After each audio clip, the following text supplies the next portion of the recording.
Hi friends, hello friends, সবাইকে স্বাগত exam preparation বেঙ্গলিতে। তো তোমাদের যেটা WBCS previous year question series চলছে, আজকে ইকোনমিক কোশ্চেনের ক্লাস নম্বর 10 এবং ইকোনমির যে পার্টটা আমরা করছি এগ্রিকালচার, এবং এগ্রিকালচারের পার্ট 2 আজকে আমরা দেখবো। আগের দিন এগ্রিকালচার পার্ট 1 আমাদের কিন্তু হয়ে গেছে।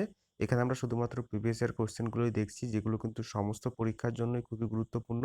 তো অবশ্যই সমস্ত ক্লাসটা দেখতে পারো, তোমাদের বিভিন্ন পরীক্ষার জন্য বিশেষভাবে সাহায্য হবে। তো শুরু করছি আজকের প্রথম প্রশ্ন। বলছে major part of the Indian agriculture is characterised by, অর্থাৎ ভারতের যে চাষ ব্যবস্থা বা কৃষি ব্যবস্থা, সেটাকে মূলত কোনভাবে ভাগ করা হয়, মানে মূলত কোন ভাগটা বেশি দেখতে পাওয়া যায়। বলছে লার্জ সাইজ ফার্ম, মানে বড় সাইজের জমি, সেগুলো ক্যাপিটালাইজড এগ্রিকালচার ধনতান্ত্রিক কৃষি, নাকি স্মল সাইজ ফার্ম, নাকি ছোট আকৃতির চাষবাসের জমি, নাকি কোঅপারেটিভ ফার্মার্স, নাকি সমবায় সমিতিযুক্ত বিভিন্ন চাষি বা সমিতিযুক্ত চাষি। তো সঠিক অ্যান্সারটা এখানে হয়ে যাবে কিন্তু কি স্মল সাইজ ফার্মার। আমাদের ভারতে কিন্তু 80% হচ্ছে কি স্মল সাইজ ফার্মার, অর্থাৎ কি যাদের জমি কিন্তু খুবই কম, তারা সবই কিন্তু ক্ষুদ্র চাষি। পরবর্তী কোশ্চেনে যাচ্ছি। New agri structural strategy created special benefits for, অর্থাৎ যে নতুন স্ট্রাকচারাল স্ট্র্যাটেজি আছে, অর্থাৎ নতুন যে চাষের ক্ষেত্রে, এটা এগ্রি হবে, আর হবে এখানে। তো এগ্রি স্ট্রাকচারাল স্ট্র্যাটেজি বলতে বোঝায় যে চাষের ক্ষেত্রে যে নতুন গঠনগত যে স্ট্র্যাটেজি আনা হয়েছে, সেটাতে মূলত কাদের বেনিফিটটা হবে, কাদের লাভ হবে। Small farmers, big capitalist farmer, agricultural labours, intermediaries labours. তো সঠিক অ্যান্সার এখান থেকে হয়ে যাবে কিন্তু বিগ ক্যাপিটালিস্ট ফার্মার, অর্থাৎ যে নতুন চাষের ক্ষেত্রে পরিবর্তন আনা হয়েছে, সেখানে কিন্তু বিগ ক্যাপিটালিস্ট ফার্মারদের কিন্তু বেশি পরিমাণ সুবিধা পাবে। পরবর্তী question. Land reform largely benefited the economic condition of, অর্থাৎ যে জমি বা ভূমি সংস্কার, সেটা মূলত কাদের বিশেষভাবে সাহায্য করবে। এগ্রিকালচারাল লেবার্স, চাষের বিভিন্ন যে শ্রমিকরা আছে, বর্গাদাসরা আছে, নাকি স্মল ফার্মার্সদের, নাকি cooperative ফার্মার্সদের।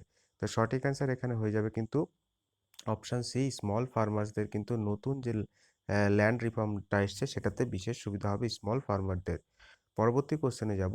Revenue from agricultural income tax is collected and received by, অর্থাৎ ভারতের যে এগ্রিকালচারের যে ট্যাক্স আছে, সেটা কাদের দ্বারা রিসিভড হয়।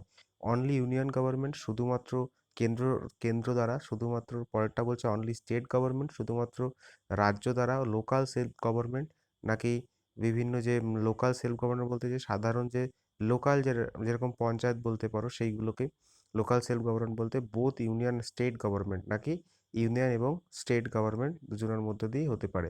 তো সঠিক অ্যান্সার হয়ে যাবে এখানে কিন্তু option C, local self government, অর্থাৎ এগ্রিকালচারাল ট্যাক্স কিন্তু তারাই মূলত গ্রহণ করে। অপশান সি সঠিক অ্যান্সার। পরবর্তী কোশ্চেনে যাওয়ার আগে একটা ছোট্ট ঘোষণা বন্ধুরা। ডাব্লিউবিসিএস মেন্স এমসিকিউ একটা সিরিজ আমরা চালিয়েছিলাম, যেখানে 1000 ইম্পর্টেন্ট এমসিকিউ আমরা করিয়েছি। তো সেই ক্লাসগুলো তোমরা দেখতে পারো, ডিসক্রিপশনে সেই ক্লাসের প্লেলিস্টের লিঙ্ক দেওয়া থাকবে। পরবর্তী কোশ্চেন বলছে নাবার্ড ইজ অ্যাসোসিয়েটেড, নাবার্ড কাদের সঙ্গে যুক্ত। Industrial development, urban development. Industrial বলতে বোঝায় শিল্পক্ষেত্রে ডেভেলপমেন্ট, শিল্পের উন্নতি। urban ডেভেলপমেন্ট বলতে যে শহর অঞ্চলের যে উন্নতি। রুরাল ডেভেলপমেন্ট বলতে গ্রামের অঞ্চলের উন্নতি, নাকি ডেভেলপমেন্ট অফ রেলওয়েজ।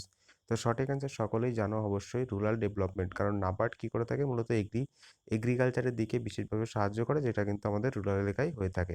তো নাবার্ড রুরাল ডেভেলপমেন্টের সঙ্গে যুক্ত, অপশন সি সঠিক অ্যান্সার। পরবর্তী question. The new agricultural strategy was introduce in India in the decade of, অর্থাৎ নতুন যে এগ্রিকালচারাল স্ট্র্যাটেজি, সেটা ভারতে কোন ডিকেডে বা কোন দশকে চালু করা হয়েছে। 95s, 1960s, 1970s, নাকি নান অফ দ্য এবভ। তো সঠিক অ্যান্সার হয়ে যাবে 1960s।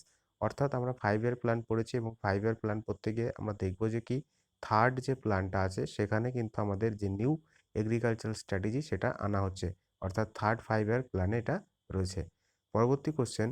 Agmark is related to, অর্থাৎ এগমার্ক কিসের সঙ্গে যুক্ত। ইন্ডাস্ট্রি, শিল্প, দ্য রেলওয়েজ, ইন্ডিয়ান রেলওয়েজ, ভারতীয় রেল, নাকি এগ্রিকালচারাল গুডস, নাকি যে চাষের বিভিন্ন ধরনের যে দ্রব্য, নাকি এগ্রিকালচারাল ফাইন্যান্স, নাকি চাষের ক্ষেত্রে যে অর্থলগ্নি সেটা।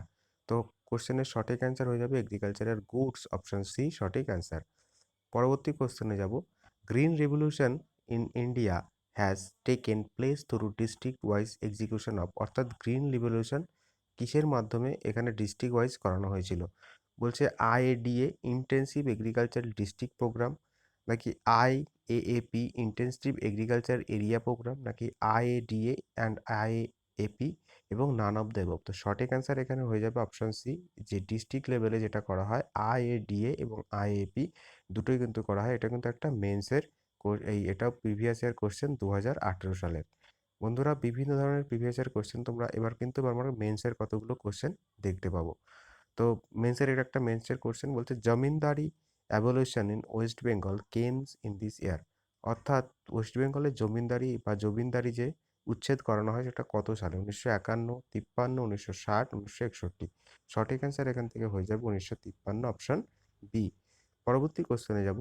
বলছে under PL 480 scheme India enter into this programme. অর্থাৎ পিএল 480 এই স্কিমটা মূলত কিসের সঙ্গে যুক্ত? ইম্পোর্ট অফ অয়েল প্রোডাক্ট, মানে যে বিদেশ থেকে বিভিন্ন অয়েল প্রোডাক্ট যেগুলো আনানো, ইম্পোর্ট অফ ফুড গ্রেনস, বিভিন্ন ফুড গ্রেনস আনানো, নাকি এক্সপোর্ট অফ টি, নাকি টি যে বা চাকে এক্সপোর্ট করা, বিদেশে পাঠানো, নাকি বলছে নান অফ দ্য অ্যাবভ। তো সঠিক অ্যান্সার হয়ে যাবে import of food grains, option B হচ্ছে এটার সঙ্গে যুক্ত আন্ডার পিএল 480 স্কিমে।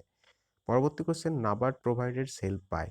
অর্থাৎ নাবার্ড কাদের মাধ্যমে, কি মাধ্যমে হেল্প করে থাকে? গিভিং এগ্রিকালচার ফাইন্যান্স ফ্যাসিলিটিস, তারা কি করে যে চাষের ক্ষেত্রে বিভিন্ন রকম রিফাইন্যান্স ফ্যাসিলিটিস দেয়, নাকি ডিসকাউন্টিং বিল, নাকি বলছে giving loan to the banks, ব্যাংকে লোন দেয়, নাকি giving direct loan to the industry, নাকি ইন্ডাস্ট্রিকে লোন প্রদান করে। তো সঠিক অ্যান্সার হয়ে যাবে option A, giving agricultural refinance facilities. অর্থাৎ এগ্রিকালচারের ক্ষেত্রে তারা রিফাইন্যান্স করে। পরবর্তী question, operation barga in West Bengal was introduce in. অর্থাৎ ওয়েস্ট বেঙ্গলে কবে অপারেশন বর্গা চালু হয়? 1977, 1978, 1979, 1980। সঠিক অ্যান্সার হয়ে যাবে অপশান বি, 1978। পরবর্তী question, in which of the following was a part of land reforms initiated in India. অর্থাৎ ভারতে যে ল্যান্ড রিফর্ম হয় সেইগুলোর মধ্যে এর মধ্যে কোনগুলো যুক্ত ছিল সেই ল্যান্ড রিফর্মে?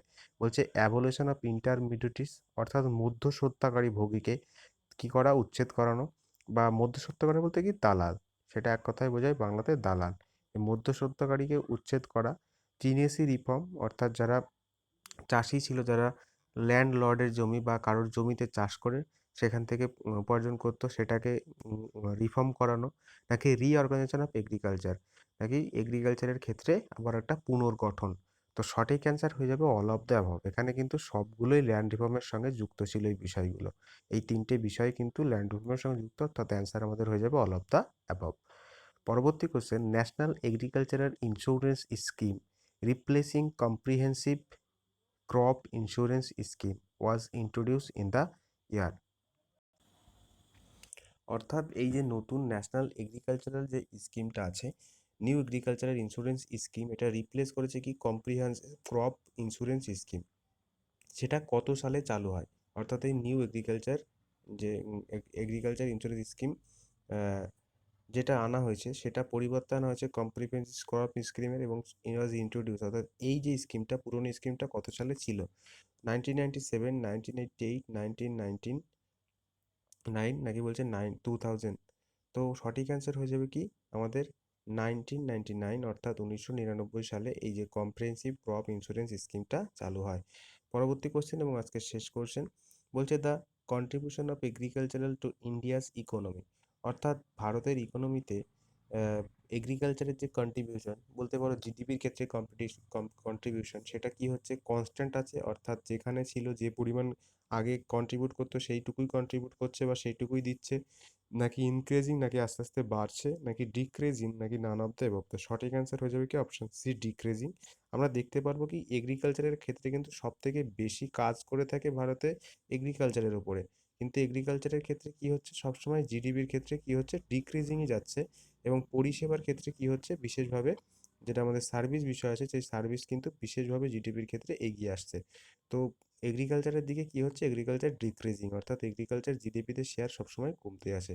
তো বন্ধুরা, এই ছিল আজকে আমাদের ক্লাস। অবশ্যই ভালো লাগলে তোমাদের বন্ধুদের সঙ্গে শেয়ার করতে পারো, ভালো না লাগলে তোমরা কমেন্টে জানাতে পারো, এবং কী ধরনের তোমরা ক্লাস চাও সেটাও তোমরা কমেন্টে জানাতে পারো।